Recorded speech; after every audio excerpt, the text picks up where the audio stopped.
はい、どうもこんにちは。ロイヤルブルーコーヒーのバリスタ豊です。本日はですね、プレスマシンの使い方について説明していきたいと思います。前編と後編に分けて撮っていくんですけども、前編は簡単な使い方、ざっくりとした内容の説明します。初心者向けですね。で、後編には中級者向けのどのように調整したらもっと良くなるかっていうのを説明していきたいと思っております。ではね、早速作っていきたいと思います。はい、ではね、僕が使っているメーカーがこのブレッビル。その説明方は分かんないです。英語ちょっと苦手でした。なんですけども、このメーカーに限らず、エスプレッソマシンのコツについてはほとんど同じだと思いますので、ではまず、通しで説明せずに通しで一度作っていきたいと思います。はい。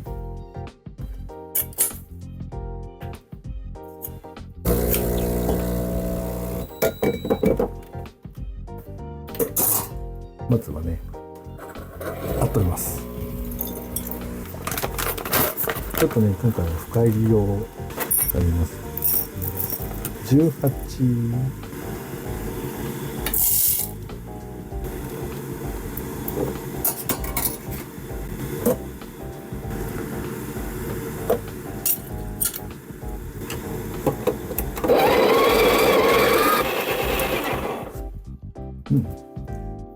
がちょうどいいかもしれない。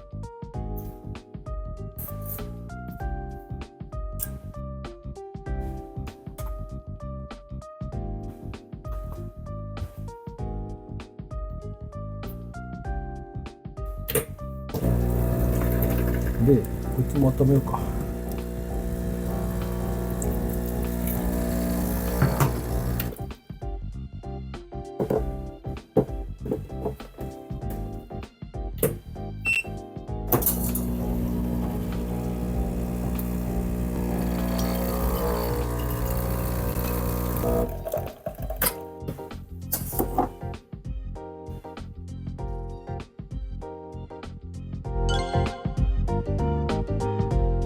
はい。ではね、説明しながらいきましょうか。準備してもらうものなんですけども、こいつは多分付属はしていると思うんですけども、このポルタフィルター、この容量に合ったグラム数の豆を入れてください。この付近に関しては、机などを拭く用と、このポルタフィルターを拭く用は必ず分けてください。こんな汚いところを拭いたものをこれ拭くわけにはいかないんでね、これ人が飲むものなんで分けてください。で、あると便利なもの、こいつですね。これは分けてくれるので、これは別売りで売ってます。そして、これも別で買いました。ポルタリング、粉を押さえるものなんですけども、押さえた時に平行に行くんですよ。これ付属してるやつなんですけども、付属してるやつだと押さえる時に斜めに押さえてしまうことがあるんで、僕は別でこうしたら平らになるようにやってますね。まずこのポルタフィルターを温めてほしいです。なので装着した状態で一旦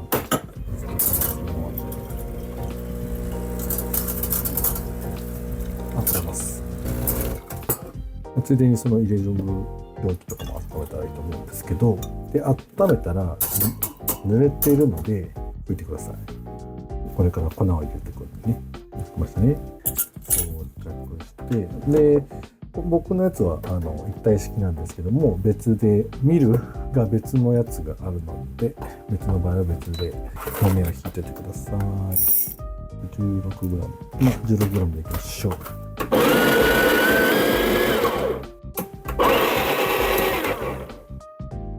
こんな感じで、ここでこの塊がありますよね。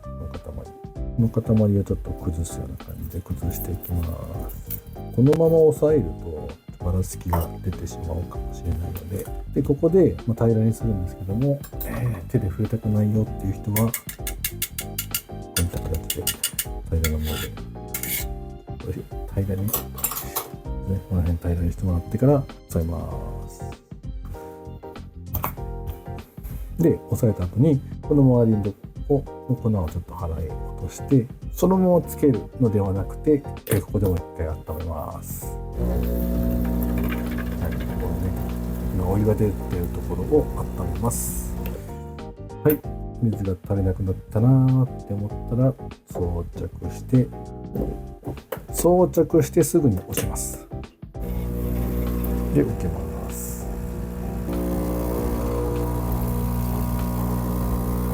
ちょっと多かったかな。はい、で良いコーヒー豆はこういった形でクレマができてますね。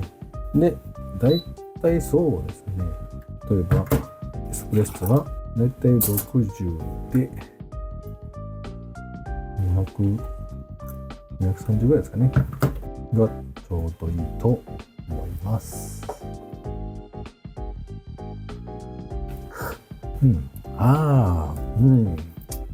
深入りだね。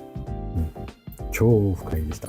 でもめちゃめちゃこの深入りは、意外と美味しい。うちのブレンドコーヒーです。深入りのためにブレンドしたブレンドコーヒーなので深入りは適してます。こんな感じですかね。はい、それではまとめにいきたいと思います。エスプレッソマシンの使い方の前編ということで、まずは布巾をテーブルとかを拭く用とポルタフィルターを拭く用と分けてください。でもしラテを作るのであればもう一つ必要になってきます。なので全部で3種類色で分けるといいですかね、用意してください。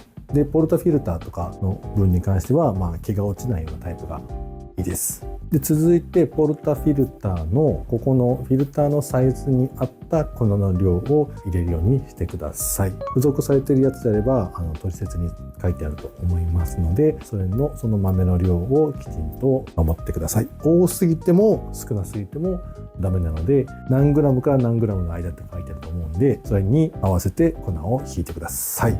で次に器具を温めること。これが冷えてると味のばらつきが出やすいので、器具を温めることで、装着している時も温めること、これ結構大事です。でこれの押さえ方も比較的まっすぐになるように押してください。こう斜めにしちゃうとこっちがギューってなってこっちがふんわりしてる状態なんで、ふんわりしてる方からどんどん流れてしまいます。なのでギュッとされた方のコーヒーの美味しいエキスがきちんと出ない場合があるので、押さえ方結構大事なんですよ。